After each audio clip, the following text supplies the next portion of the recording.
Між матчами довговойнилівського «Тріумфа» Василь і команда «Брутального» продовжували досліджувати районний футбол в Україні і разом з тим за можливості волонтерити. Цього разу хлопці вирушили у подорож, підготовка до якої тривала декілька тижнів і участь у якій взяли десятки людей, а логістика перевищила дистанцію у 5000 кілометрів. Все розпочалося з повідомлення підписника брутального футболу Віталія Проказюка, який з початку війни Росії проти України з 2014-го працює інженером з автоматизації виробництва у Сполучених Штатах. Віталій звернувся до команди «Брутального», аби хлопці допомогли йому передати подарунки для внутрішньо переміщених дітей, які займаються футболом. Футбольне екіпірування для понад сотні дітей-переселенців Віталій збирав на роботі в компанії «Ептар», яка виготовляє компоненти для ліків. До ініціативи долучився увесь відділ технічного забезпечення компанії на чолі з керівником департаменту італійцем Фабіо Принчипаллі. Фабіо свого часу професійно займався футболом в Італії, а згодом вже у США опікувався дітьми в межах спільних футбольних волонтерських ініціатив з міланським «Інтером». Працівники «Ептару» зібрали для українських дітей-переселенців майже 200 м'ячів, а також сумки, бутси, шорти, футболки, щитки, рукавиці та інший футбольний інвентар. Нині в Україні зареєстровано 7 мільйонів внутрішньо переміщених осіб, п'ята частина із них – діти.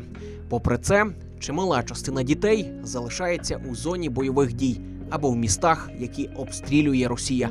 Вони вимушені у буквальному сенсі переривати футбольні матчі через звуки повітряних тривог чи вибухи снарядів.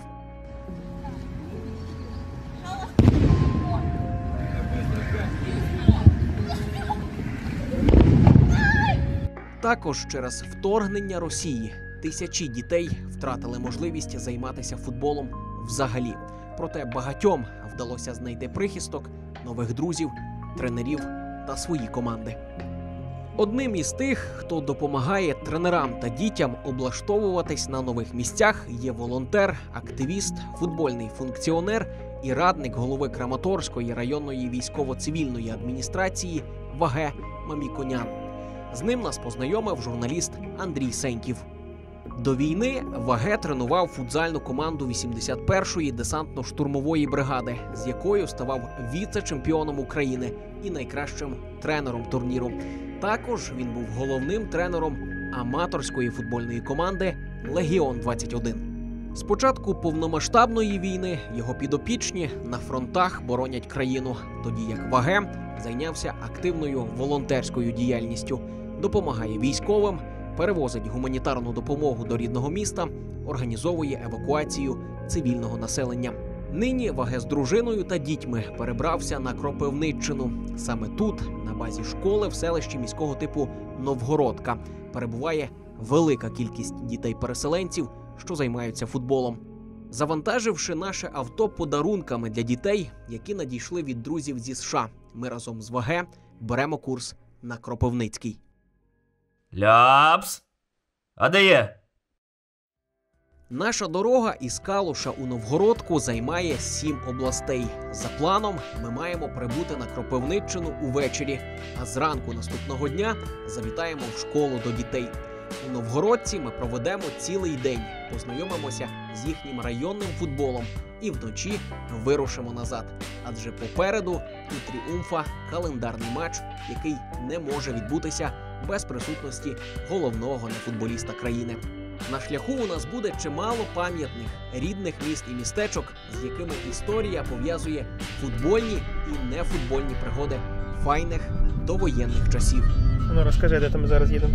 Що тут таке є? Тернопіль, це мій гуртожиток. Тут я вчився, це мій універ. Це моя парковка, просто вже зараз поза... За 200 метрів рухайтесь прямо. Це Макдональдс. Я тут колись машину тримав, поставили Макдональдс, то можна вже машину тримати. Це вулиця Львівська, магазин Львів і банк Львів. Ми з Львова ніби не виїжджали. Розкажи, на кого ти вчився? Перша професія маляр, штукатур, плиточник.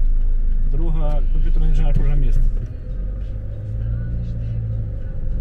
Кафедра мемології? Це вже зараз. Чекай, бо я не знаю, куди їхати, але все одно веде туди. Василь, звісно, скромний. Йому є що розповісти про час навчання у Тернополі. Він, звісно, розколиться і розкаже нам щось епохальне, але вже по дорозі назад, під завісу серії. А поки Василь підгорає від сьогоднішньої зустрічі з поліціянтами, бо якби патрулька його не зупинила, то поїздка просто не була би цілісною. Їду я з Калуша. До Львова пацанів забирати їдемо на Кропивниччину. Та я завжди, коли їду, мене пиняє поліція. Завжди. Куди би не їхав, я мушу заплатити штраф. Ну, я таки люблю так поповнювати бюджет України. Ну, та їду, взяв стояв якийсь мужик, я його підібрав, думаю, скучно самому їхати. Та їдемо, доїжджаємо до Солонки, а я знав, що там в Солонці завжди ж такий режим, камери і стоять поліцейські. Та я їду, спиняю, але все одно він напає мене над руками, там типу можна їхати 71, а їду 73. Та чувак каже, ну, сорі, типу, та я кажу, та я розумію, штраф, та й нема, типу, давайте складаємо, бо я спішу, бо ще дуже 11 година, а нам ще їхати 800 кілометрів. Такий поліцейський, крутий, такий толерантний, гарно говорить. Окей, типу, читай мені права, я кажу, не треба, я це все знаю, бо я штраф, ну, не перший штраф. Давайте складайте. Я кажу, добре, зараз складаю. Ну все, пішли складати. Приїхало ще 2 екіпажі, стоять, курять. Думаю, де вони ці, як це правильно називають? Не бички, все правильно називати бички. Окурки, де вони їх викинуть. Приходить до мене з тим, ну, курить, каже, вибачте, будь ласка, я курю, приносить термінал, бо я кажу, я буду платити терміналом зразу. Платіть зразу, до речі, штрафи, якщо є можливість, тому що потім буде по банках бігати або в приваті шукати незручно. Та каже, вибачте, що я я курю, ти кажеш, та нічого, я в машині, все, топ. І починаю знімати на камеру, думаю, де вони то викинуть? І вже він так скручує. Ні, не викину, це типу.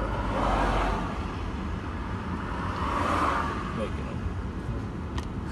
Молодець. Ляпс! І спортив все про себе, весь про себе вигляд, все спортив.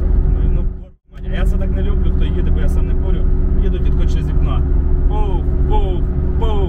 Бля, зачем? Ви ж курите, ну, поставте собі попільничку. Не куріть же, взагалі хто в машині курить, не куріть в машині. Будете машину продавати, машина буде смердіти вашими цигарами. Станьте собі, покуріть, викиньте в пачку, якусь від сигарет, все, потім викиньте в смітник. Для чого це? Йдете по місту, курите і кидаєте поза смітники, це так бомбить. Ну, це мій такий, мене крінжує від цього, коли таку херню хтось робить. В Європу йдемо, щось стараємося в Україну підняти, розвинути. Ну ніяк, не йде воно, не їде ніяк. Ляпс! А де є? Знаєте, я завжди люблю, коли все в наших руках. Переможемо Лейпциг, вийдемо в 1/8 фіналу Ліги Чемпіонів. Все отут. За цей Шахтар, за цей український Шахтар. Дуже важко не вболівати в Єврокубках. Колись раніше ми вболівали за Динамо, хтось за Шахтар. Зараз команда настільки українська, настільки з хорошим тренером, що ми за неї всі вболіваємо, переживаємо. Наші партнери, вони також партнери і титульні спонсори Шахтаря, дають у першому закріпленому коментарі 2500 гривень бонусів на перший депозит для всіх нових гравців. Паріматч дарує вам бонус, а ми кажемо вам так: вболівайте серцем, але грайте головою.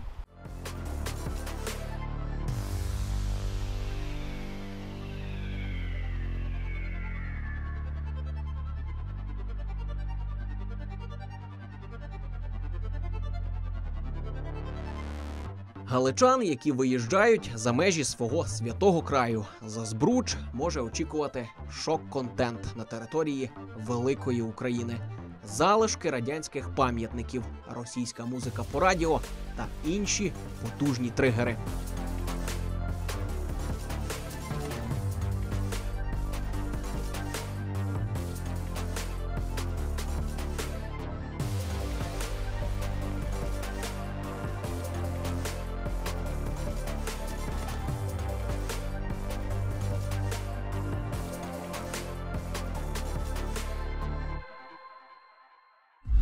На сердце вмятина, Может, я вовсе не люблю и просто спятила. И думать о тебе совсем не обязательно. Україна. И твои выстрелы Енний день війни між Хмельницьком та Вінницею. 24/7 ты с ней. Тебя не парит, что мы в статусе друзей, а ты тратишь на нее все нервы. Но не последний у нее, ты и не первый. Сколько лет... Проїхавши добрий шмат дороги, наші водії Василь і Ваге взяли паузу, щоб дозаправитись і поспілкуватись. Ваге помітно дуже стомлений, адже останні тижні нон-стопом намотує Україною тисячі кілометрів від Закарпаття до Краматорська. Та все ж він погоджується на невеличку розмову у кафе. Привіт. Розкажи, як тебе звати, що ти, хто ти, звідки ти, як ти? Так, мене звати Маміканян Ваге. Я мешкав в місті Краматорськ, це Донеччина. Зараз як ВПО знаходжусь на Кіровоградщині. Цель у нас тільки одна. Сьогодні ми розуміємо, поки наші ребята захищають нашу Україну, наша задача допомагати. Помогать можно любыми способами. И в том числе то, что мы сегодня с вами делаем, это тоже большая помощь, потому что мы уделяем время нашим детям, а это важно, потому что дети будут нести, мы создаем им фундамент, они выстроят стены, а внуки уже поставят крышу, будет стоять крепко наш дом украинский. Крім дітей, ти зараз чим займаєшся? На сегодняшний день с первого дня занимаемся, не люблю это слово, не хочу там этих орденов, но в народе принято назвать это волонтерской деятельностью. Я считаю, что это ответственность каждого гражданина, и у нас, да, весь народ должен быть волонтерами, потому что враг общий, мы все боремся за нашу самую главную ценность, за нашу свободу. Потому что мы можем потерять куски земли, мы можем потерять здания, дома, но если мы потеряем свободу, мы потеряем нацию. Это очень плохо. И я как, скажем, представитель армянской национальности, я знаю, вот то же самое тождественно было всегда для моего народа армянского, это свобода. И пока есть свобода, будет нация. А все остальное, свободная нация, отстоится, выстроится, построится, добудется. Що ви робите, що допомагаєте і кому ви допомагаєте? Ну, начиная от цивильных, заканчивая військовых, любая гуманитарная допомога. И как бы моя работа — это так капля в море. В действительности у нас очень много ребят с Краматорска. Это просто, я так назову, монстры-волонтеры, которые, ну, не спутники, как у Притулы, но не меньше пользы приносят, как минимум. Поэтому каждый там занял свою нишу. Ну, я, помимо того, что-то где-то достать, пытаюсь. Из первых дней было очень тяжело вопрос логистики, и пытался чаще больше делать внимание логистике, доставке, оказать быстрее это все отвезти, привезти. Ну, вот эту нишу практически занял я. Ми так поговорили Краматорськ. Розкажи, чим ти в Краматорську саме займався? Ну, один из направлений в Краматорске это был спорт, это был футбол.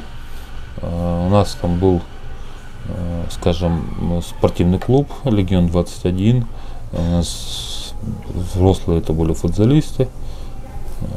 И порядка 200 детей занималось в нашей структуре. Они были разделены на две группы: дошкольники и школьники. Работала в системе 6 тренеров для детского направления. Так как в Краматорске была такая проблема, ну как была проблема, или это может не проблема, может это везде так, но для меня это проблема лично. Я не буду говорить, что для всего города, но у нас развивался профессиональный футбольный клуб, ранее назывался «Авангард», ныне ФК Краматорск. То детско-юношеские школы были подстроены под структуру «Авангарда», да, и получается, если ребенок приходил там, в возрасте 13 лет в ДЮСШ, он не подходил по критериям там, тренеру, потому что другие задачи. Ушел в футбол от массовости, в США цель. Ушел он к профессиональному направлению. И нужно было вот этих детей занять. И было такое, что приходил когда-то, не подошел, потренировался у нас, через какое-то время ушел.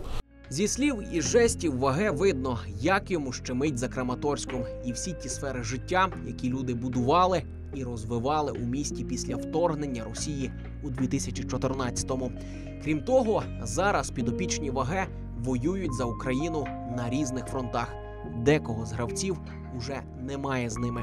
Наприклад, як Юрія Царика, який свого часу встиг повиступати на профі-рівні за Буковину. Воює також і перша дружина Ваге. Є така каста людей, які кажуть, треба все кинути, треба всім йти на фронт, на що ви зараз там тренуєте дітей, якщо зараз в Україні війна, як до цього ставився? Я так думаю, що боїшся втратити дітей, правильно? Потім прийти за півроку, за рік і дітей не буде, а щоб зібрати потім, то дуже важко буде. Тут вопрос даже не то, что там только детей касается, но давайте так, есть критические специальности, есть, вот если сейчас все водители автобусов бросят, то пойдут на фронт.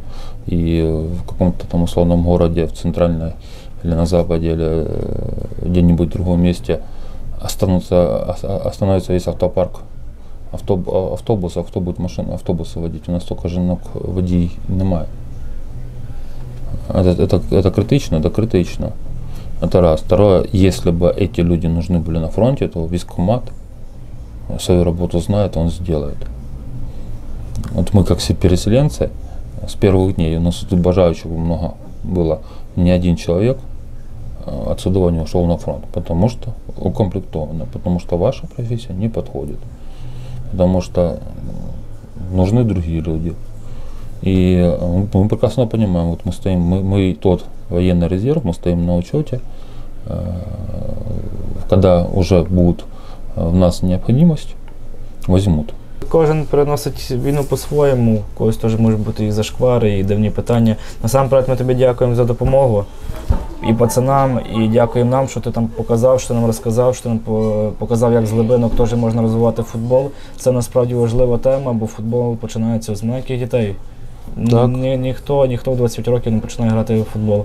Я скажу, все буде Україна, слава Україні. Героям слава. І обіцяю, іншого разу більш підготовлюсь українською.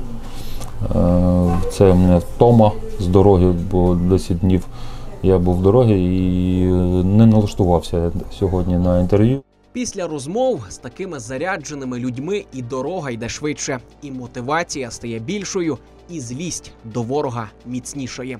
Декілька годин за кермом нашого брутального екіпажу пролетіли непомітно. І пізно ввечері усі прибули до місця призначення на Кропивниччину. Землю вільних і нескорених людей. Новий день обіцяє бути супернасиченим. Ляпс! А де є? Кожного місяця Авторія перевіряє понад 77 тисяч авто на наявність ДТП. Авторія. Продовжуємо перевіряти.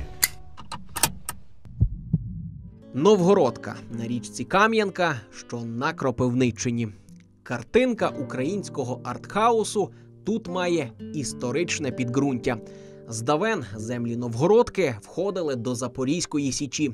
Після її ліквідації населений пункт став волосним центром і почав стрімко розростатись. Криваве 20-те століття наклало на містечко значний відбиток.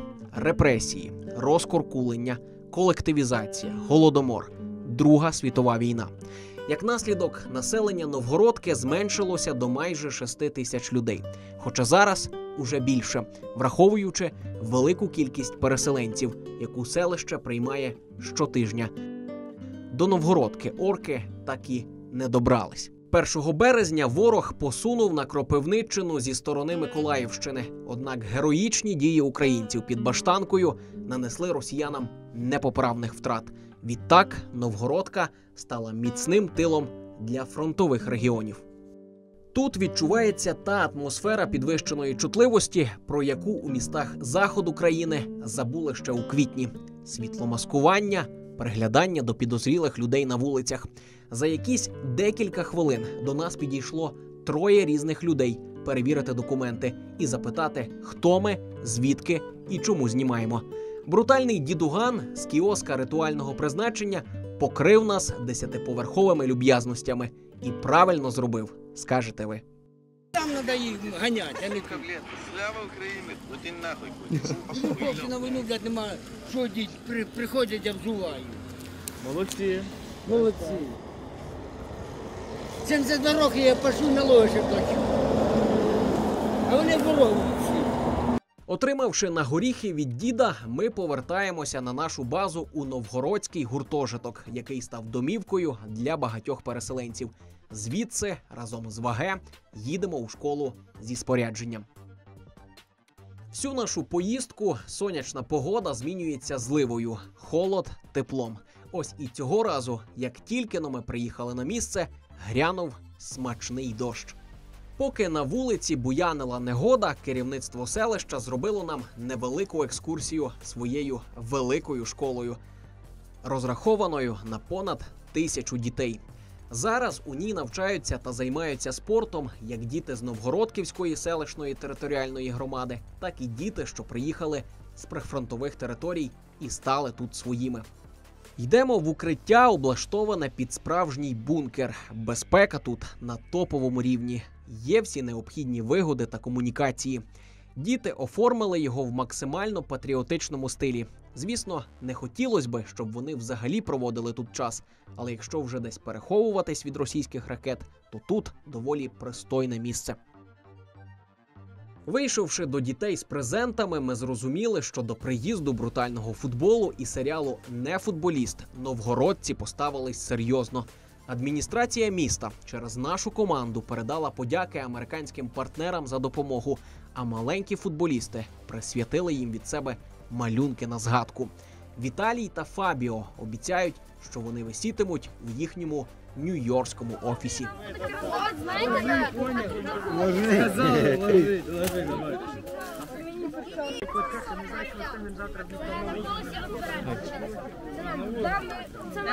О, Глеб, джекпот!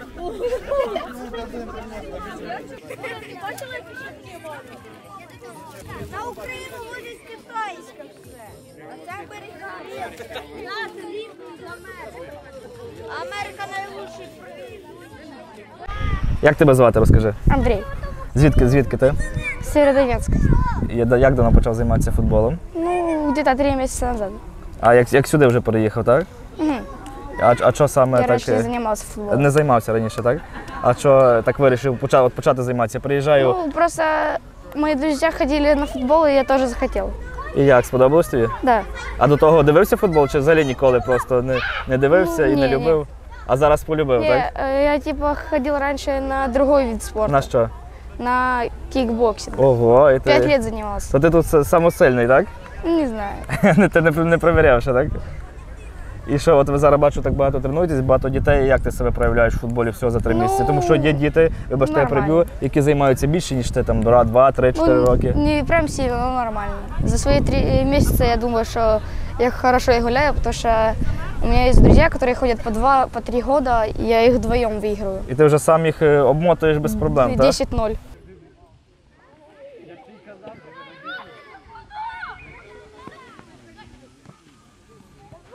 Скільки займаєшся ти вже футболом? 5-6 років. Тут? Чи ти... Ні, там. Тут ти звідки? З Миколаївської області. Ти переселенець, так? Так. А тут же, ну, скільки? 3 Десь з кінця квітня. Ага. І що, як тобі тут до США подобається? Так, да, тут краще, ніж в нас умови. Але ти виглядаєш такий старший від всіх, чи ти просто чи так виглядаєш? Так виглядає. Є ровесників багато, так? Так. Да. І що, як тут рівень футболу? Ну, краще, ніж в нас, там було, я жив в селі, там було набагато все гірше. Бач, чим ближче до Києва рухаєшся, тим краще рівень футболу. За кого? Дивишся футбол по телевізорі? Так. За кого вболіваєш? За Ман-Сіті. За Ман-Сіті, а з наших клубів? За Шахтар. Вони більш перспективні. Ты на воротах, ты в защите, я в полузащите центральный, ты, как всегда, в левый, в правый, она в правый, Ты в центральный, а я в полузащиту. Понял, Андрюх? Посмотримся так, а потом Андрюха, нет, скажи, хто в заміні сидить? Я вже не буду сидіти. Ніхто на заміні не сидить. Міша сидить. А в мене тренер забрав. А, що Міша є? Так. А він... ну пусть Міша сидить в защиті. Скільки у вас взагалі дітей от, в вашій Дю США? Дітей близько 200. У нас є інші відділення, крім футболу, в нас є волейбол, є велоспорт, легка атлетика і панкратіон у нас. І що, як ви бачите, діти перспективні, можна щось зв'язати з цих дітей? Можна когось віддати? Так, є діти перспективні. Дай Бог, щоб закінчилась війна і можна буде десь їх возити, щоб їх дивилися.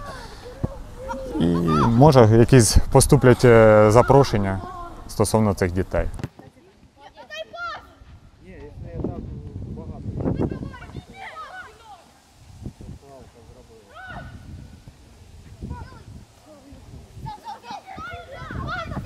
Крім дітей-переселенців, є й тренери, як от Юрій Сторожук із Краматорська.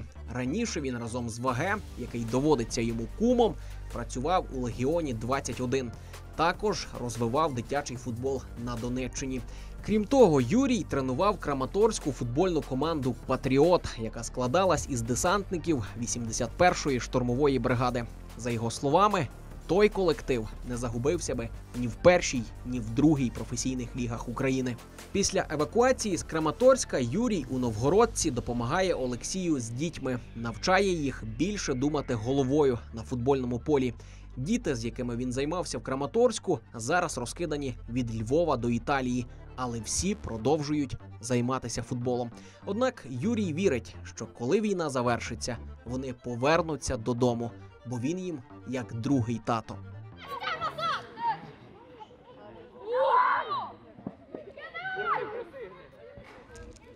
Разом із хлопцями у футбол грають і дівчата. Одна з них – Настя. Навіть покинула заради футболу танці. Ми вже про тебе все знаємо, тренери вже все розказали. Тебе звати Настя, і ти вибрала футбол замість чого? На що ти ходила, ну розкажи. На вокал ходила. І ще на що? На танці там ходила, ну зараз не сильно. Не сподобалось? Ні. А що, футбол, саме класне, що ти ходила, то футбол, так? Так. А що так тобі? Тут більше багато хлопців, але я бачу, ти так грала, ти їх добре возила? Ну так, можна сказати. І скільки ти вже ходиш на футбол? 2-4 роки. Ого, їх подобається? Дуже. Дуже? Я бачу трохи навіть сильніше за хлопців. Як це пояснити? Що, вони такі слабаки, чи ти просто така дуже сильна? 50 на 50. 50 на 50? Да. Багато голів забуваєш на тренуваннях? Не сильно. Не сильно? Не сильно так багато. А ти більше в захисті граєш, так? Так. Ага, і що, і читаєш їх, як має бути? Так. Добре.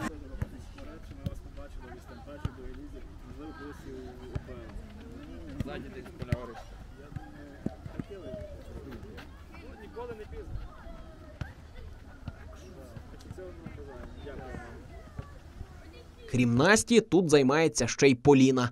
Їй 11 років, але тренери покладають на неї чи не найбільше надій. Ми так поспілкувалися з тренерами, і вони кажуть, що вже тебе будуть на другий рік пробувати кудись далі відправляти. Ти хочеш прогресувати, хочеш десь далі за якийсь клуб виступати? Так, дуже. А куди би хотіла поїхати? Не знаю, в Київ. В Київ? Зразу так, ти нема перекинула зразу в Київ.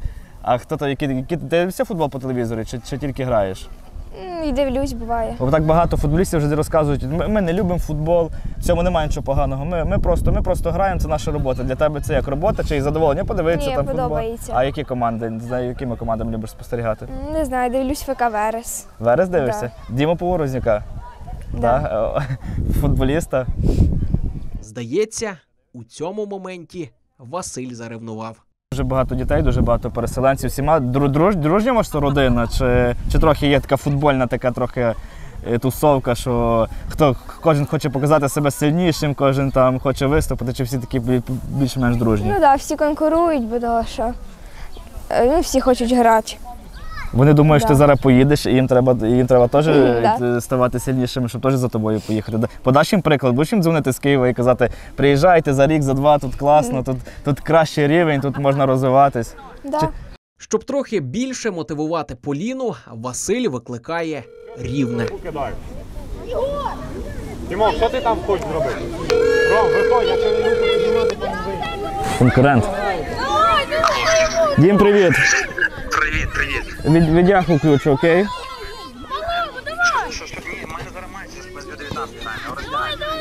Слухай, ми зараз знімаємо про дітей, переселенців на Кіровоградщині. Є дівчинка, яка вболіває за Верес через серіал, знаєш? Їй там буде 10-11 років. Міг би вийти з нею у зв'язок?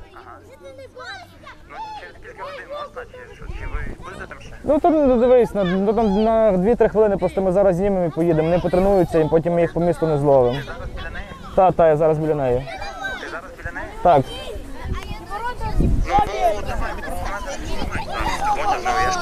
Давай, я включаюся і на 2-3 хвилинки. Привіт, Полінка. Знаєш такого дядька? Да. Каже, що я питаю, а за кого ти вболіваєш? А вона каже, за Верес, я здивувався. Ну, спитай, що ж. Нам дуже приємно, дивись, спеціально для тебе. Нам Вася розповів, що ти боліваєш за Верес. Я приїхав на центральний стадіон. Ми зараз граємо матч, бачиш, що футболісти розминаються. У нас сьогодні тут тестовий матч проти Ю-19. Вася попросив, що поки що не передягайся. Треба з Поліною поговорити, тому спеціально для тебе от зверху тобі ексклюзивно показую кадри. Як тобі стадіон? Гарний, дуже великий. Великий, так. Я надію, що ти потім прийдеш також до нас. Приїдь, коли вже можна буде глядачів сюди привозити з Васю, візьмеш Васю під руку, приїжджай. І нам дуже приємно, що дівчата такі гарні, як ти, і талановиті займаються футболом. Васька, ну ти, звичайно, знаходиш талантів по всій Україні. Щоб ти собі розумів, тренер каже, що на другий рік відправляють в Київ. Але я думаю, що в Київ не варто відправляти, може в Верес. Верес вже там думає про жіночу команду, чи ще ні? У нас є жіноча команда, до речі, дуже непогана. Але у нас є трендець-кемп. І там є дівчата. Ми, Поліна, тебе туди запрошуємо. З Ваською приїжджай туди, ми тобі безкоштовно робимо туди поїздочку. Якщо захочеш, приїдеш, якщо тебе буде час. Домовились? Васька, бачиш, як легко робити добро людям, так? Та ми ніколи просто, знаєш, не думаю, що це таке перший раз. Все, ми тобі дуже дякуємо. Давай, цьому папа. Успіхів, Дякую. до побачення. Ляпс. А де є? Після добрих справ Василь та команда Брутального відправились на тутешній стадіон «Колос». Раніше тут грала місцева команда «Фаворит», яка, як зрозуміло з назви, була одним із лідерів району. Щоправда, на район грало небагато команд. Востаннє чемпіонат розігрували ще до ковіду. Сьогодні тут не живуть минулим, а вкладаються в дітей, які справді обожнюють футбол. Хоча у місцевому музеї дорожать історією. Приїзд радянського коментатора Миколи Озерова у 1976-му донині залишається одним із найпомітніших спогадів спортивної спільноти. Місцевий історик та тренер із легкої атлетики Сергій не переживає за спортивне майбутнє Новгородки. Головне, що серед дітей є великий попит на спортивні заняття. І футбол, зокрема, каже він. Тим більше, що інфраструктура є. До слова, якщо вірити легенді, то на місцевому стадіоні «Колос» доволі цікаві місця для сидіння. На таких посидиш не всюди. Ой, крісла, це точно мені розказували тренера, старші люди, що, наприклад, говорять, що привезені були вони із Олімпійської столиці. До реконструкції. Так, да, до реконструкції, ще це привезено. І дуже багато чого це, ну ось. Раніше було, якщо подивитися, стадіон, як на тій стороні, то було це просто бетонні ці рейки та і все, а потім завезені були ці крісла. Після цього розумієш, наскільки високо розвинений районний футбол на умовній Калущині, де грають у 4 групи, по 6-8 команд у кожній. Втім, на Кропивниччині ми побачили і позитивні тенденції, які не завжди побачиш в українських селищах. Перспективу і велике бажання займатися футболом у дітей. Василь настільки був радий поїздці, що наприкінці навіть погодився розповісти одну з епічних історій із тернопільського гуртожитку. 2016 рік. Словенія, Україна, так? Вихід на чемпіонат Європи. Маш, був такий чи ні? Був. Василю скільки років? В якому класі вчиться? Третій курс, 21. Тоді в той період хтось якийсь мудрий придумав брати фаєрами за рекламу, не брати гроші за рекламу, брати фаєрами. Каже, типу, давайте 5 фаєрів кину, типу, даш рекламу. На виїзда їжджу, то треба фаєрів. Фаєр завжди треба буде при господарстві, при хазяйстві. Та я понабирав тих фаєрів, десь штук 15 на рекламу. Северин каже, блядь, гроші не приходять за рекламу. Де гроші? Кажу, в фаєрах, де? Під ліжком. Та граю, а то якраз щось то було якесь свято. То було якесь свято того числа. Чи день студента вроді був. В гуртожитку день студента, у мене футбол вихід на чемпіонат світу, працюємо. Якось так вийшло, що ми збираємося в якійсь кімнаті, там одні бухають, другі дивляться футбол. Ми дивимося футбол. І то такий матч напряжний 0-0-0-0-0-0-0-0. І кажу до Віті, одного кімнатника, а ну де принесе мій файл. А то що той такий не той не маселе, не той, а той такий, що треба тако, типу. Звук називається. І тут хто забив гол? Ярмоленко забив гол чи ні? Так. Забиває Ярмола гол десь там так по кінці. То вже в кінці вже весь гуртожиток дивився. За 600 метрів. Вже не було. У вас в кімнаті дивилися всі? Ні, типу сусідній, де з іншою. Та й, бля, я як той фаєр, як випихаю. А то дівчата якісь там помальовані по цей, а він тако. І, коротше, бля, півкімнати, коротше, починає горіти. А дим такий від нього, він так гарно горить, як він в кімнаті, там ні витяжки, ні вентиляції. Як він давай, а він згориться секунд 40 хвилину. В коридорах нічого не видно, на другому поверсі просто, на третьому просто темнотінь. Хтось викликав швидку, хтось викликав пожарну, приїхало 3 пожарки. Зариваються, ми вже все, а то якраз година по 11, то вже всі йшли в бомбу в клуб, десь студент. Та й ми то бігом звідти. Щух! Фаєр десь через вікно. Дим, десь крик, десь у тому гуртожитку. Що горить, що, а вогню нема, а все в диму. Та й ми все, ми зібрали собі спокійно та пішли в цей. Пішли в клуб, та й подвіжували, зранку приходимо тих типів, де ми були в кімнаті шмон. Пішла комендант, ще вахтер, ще той тип, який Плішко, який керував тим гуртожитком. І їх давай грати. Цей хто палив? Вони не кажуть, типу. Хто палив? Хто цей? Ви, не ми, типу. Хто? Не кажуть. Типу. А я цього не знаю, що в них, ну, сталося, те сталося, скільки там гуртожиток ставалось, боже. Десь їх відправляють на одну якусь у тебе на роботу, на другу, на третю, що вони типу порушники. А я того всього не знаю паралельно. Викликає мене тип, коротше, який головний по університеті. Каже, сідай. А я знаю, ну я вже розумію за що, але не думаю, типу, тобі не могли здати, типу, ну, всі разом були, нема криси, типу. Він каже, знаєш за що? Я кажу, ну догадуюсь. Він каже, тебе на вичислення з університету. Думаю, з гуртожитку, кажу, з університету. Думаю, бля, і так не дуже вчуся, щоб. Я кажу, ні. Він каже, що будемо робити? Я кажу, а що? Це історія. Я кидаю той фаєр, а він попадає на туї. Оказується. І горить одна з туї, а туї дорогі, типу. І я кажу, та що, та їду по тую, та й зараз куплю тую, бля, ой ти хую, та й куплю тую, та й закопаю. Приїжджаю я, а грошей немає, який третій курс, там 21 рік. Туя 400 гривень. Знати Василева. Купляю я тую, Бог з ним, під паху, сажу тую, він каже, ну дивись, ти ходи її поливати. Я ще її хочу з відром, блядь, поливати 2 місяці. Я її поливаю, все. Конфлікт. Забули, проїхали. Чи в деканат викликали, ще добре. Бо той декан знав і ще і той, як проректор, так, хто університетом керує. Коротше, наробив кіпішу Ярмола дуже сильного. Так що не беріть гроші за рекламу, а не феєра. Машина все швидше котилася на Калущину, де вже того ж вечора на «Тріумф» очікував важливий двобій, а на Василя – важлива місія у тому матчі. Втім, зараз він іще не знає цього всього, тому безтурботно їде, роздивляючись мальовничі українські краєвиди.